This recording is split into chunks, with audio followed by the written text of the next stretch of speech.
This is an ASD1 question on bin packing and sorting. Part A. Use the first fit bin packing algorithm to determine how the numbers listed above can be packed into bins of size 5. Now the first fit bin packing algorithm says that we need to fit items into the first available bin, the first bin that has enough capacity to put that item into. So we're going to start and label this now bin number 1. Okay, now each bin has got a size of 5, so we can't exceed that 5, but we want to go as far as we can. So I can get the first item, the 2.1, into the first bin. There is some space left. I can also fit the 1.7 into the first bin, which means now I've got a capacity of 1.2 left, so I cannot get the third item into the bin, so let's cross them out as we use them. So the 3.0 will need to go into bin 2, so that's gone into bin 2. We've now got the 1.9. Now we've only got 1.2 left in bin number 1, so it can't fit in there.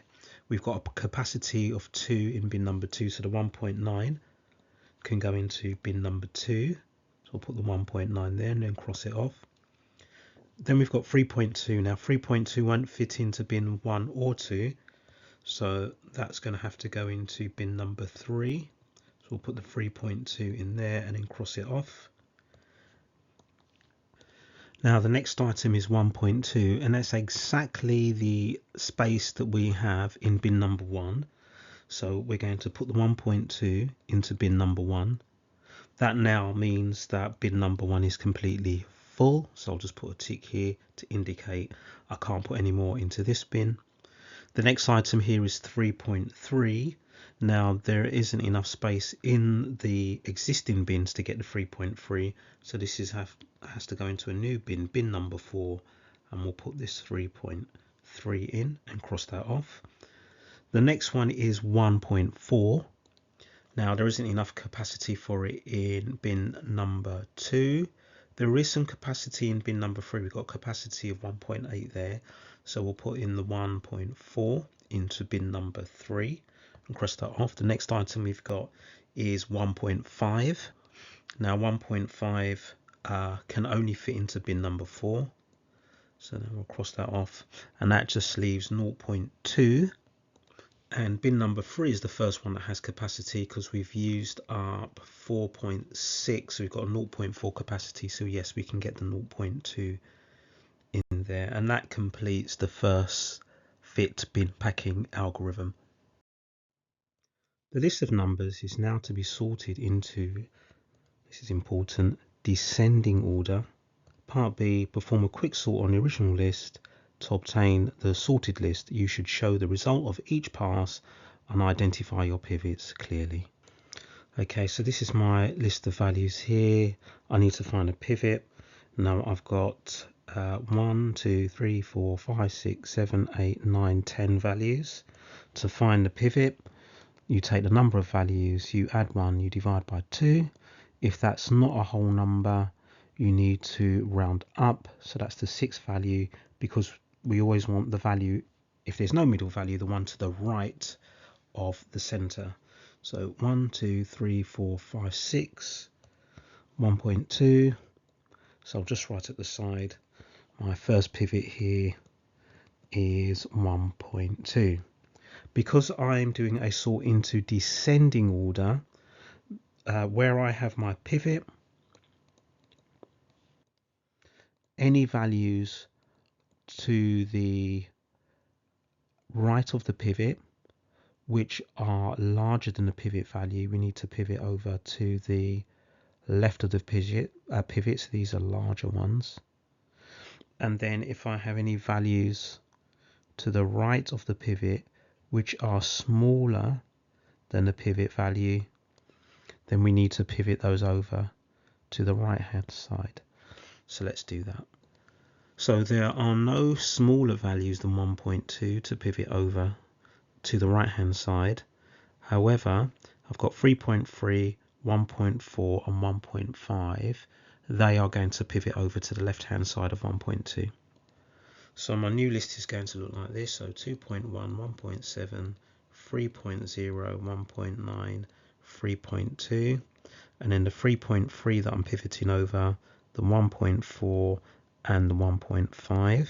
So the 1.2 is now in this position next to the 0.2. This creates two sublists, which I'll highlight. So a larger sublist on this side, and then on the other side a sublist just of one value. We need to find a new pivot. Whenever we have a single value, it becomes its own pivot. So that's one pivot value. On the other side here we've got 1, 2, 3, 4, 5, 6, 7, 8 values. 8 plus 1 is 9. 9 divided by 2 is 4.5. Rounded up is 5. 1, 2, 3, 4, 5. So this is to the right of the center, the 3.2. So that's my next pivot. So I'll write that down. So now I've got pivots of 3.2 and 1.2. Right, let's do the same over here. Now we carry out the algorithm again. Right, any values larger than 3.2, yes, the 3.3 needs to be moved over and pivoted over. So the 3.3, I need to pivot across to the other side, to the 3.2. Now, all of the other values that are to the left of the pivot, these are all smaller than 3.2, so all of these are going to move across.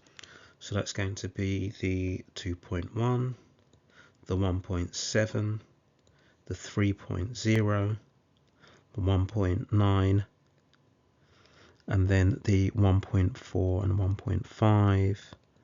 They're where they were, and then 1.2 and 0.2. So let me highlight all of the values that I've used as pivots so far. So 3.2, 1.2 and 0.2. I've now got my two sublists. One sublist has one item and the other sublist here has 7 items, I think. Let me just count. 1, 2, 3, 4, 5. No, sorry, 6. 6 plus 1 is 7. 7 divided by 2 is 3.5. Round that up to 4. So to the right of the center is going to be the 4th item in that sublist, which is now 1.9. And then this other sublist only has one item in it, 3.3. So it's its own pivot. So my pivots now are the 3.3 and the 1.9. Now there's nothing to pivot from the right hand side because these are already smaller than 1.9. Are there any values smaller than 1.9 on this side that need to be moved across? Yes, the 1.7. So that's going to move across. So we've got the 3.3, 3.2.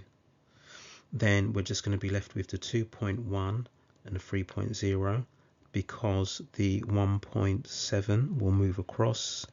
Then a 1.4, 1.5, 1.2, 0.2. Right, so let's highlight all the items that we've used as pivots. And also the 1.9 here. Okay, and this leaves 2 sublists. And one is of 2.1 and 3. And the other one is 1.7, 1.4, 1.5. So my new pivots are going to be 3.0 and 1.4. Now let's start with this first sublist over here. There's nothing to the right of it. The 2.1 is smaller than the pivot, so that's going to get moved across. So 3.3, 3.2, the 3.0 is now going to be here with the 2.1 that's now pivoted across. Let's highlight all of these so far. So this is my this sublist dealt with. Let's now deal with the sublist on the other side and do the same thing again. Right, so 1.7 is in the right position, 1.5 needs to be pivoted across. So we've got 1.7 now, 1.5, and then 1.4, 1.2, 0.2. Right, let's highlight all of those pivots. So 1.4 was a pivot. And we got 1.2 and 0.2. Okay, so that just leaves two sublists, 2.1 on its own, and then 1.7 and 1.5. So my pivots are going to be 2.1 and 1.5. Now the 2.1 will just pivot around itself. So 3.3, 3.2, 3.0, 2.1 pivoting around itself, 1.9, and then we get to the 1.7 and the 1.5. There are no changes to be made here. So 1.7, 1.5, 1.4, 1.2, 0.2. Let's highlight all of the numbers that have been used as pivots, and that just leaves 1.7 to be chosen as a pivot. So and that's because we just got this one sublist here with one item. So pivot here 1.7. So I like that's a pivot. It pivots around itself. So now that every item has been chosen as a pivot, we've reached the end of our passes, and we can now state the final sorted list. And that final list is 3.3, 3.2, 3.0, 2.1, 1.9, 1.7, 1.5, 1.4, 1.2, and 0.2. For a list of n numbers, the quicksort algorithm has on average order n log n. Given that it takes 2.32 seconds to run the algorithm when n is 450, part C, calculate approximately how long it will take to the nearest tenth of a second to run the algorithm when n is 11,250. You should make your method and working clear. Okay, so we know that when n is 450, we get a proportional time of 2.32 seconds. So when n is 450, that will be 450 log 450, and we know that is going to be proportional to the time of 2.32 seconds. So first thing we're going to do is to find this value of k, this proportional value that takes the n log n and turns it into a time in seconds. So k will be equal to 450 log 450 divided by 2.32. Now I'm not going to work this out because I'm basically going to be using it in my working in a moment, because I'm going to be using this proportional value to find the time when n is 11,250, using the same idea again.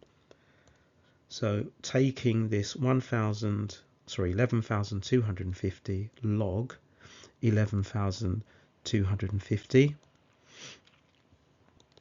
if I divide that by k, so basically I'm just rearranging this here, this will give me the time. I have k, so that will be 11250 log 11250 divided by k, and that is 450 log 450 divided by 2.32. Now it might be nicer, rather than write a fraction divided by a fraction, to write this as 11,250 log 11,250 and multiply it by the reciprocal of this. So that means I'm timesing by 2.32 over 450 log 450. Let's work this out on a calculator and see what we get. And I get 88.55937 and so on. We were asked to give our answer to the nearest tenth of a second. So this will be 88.6 seconds for my final answer.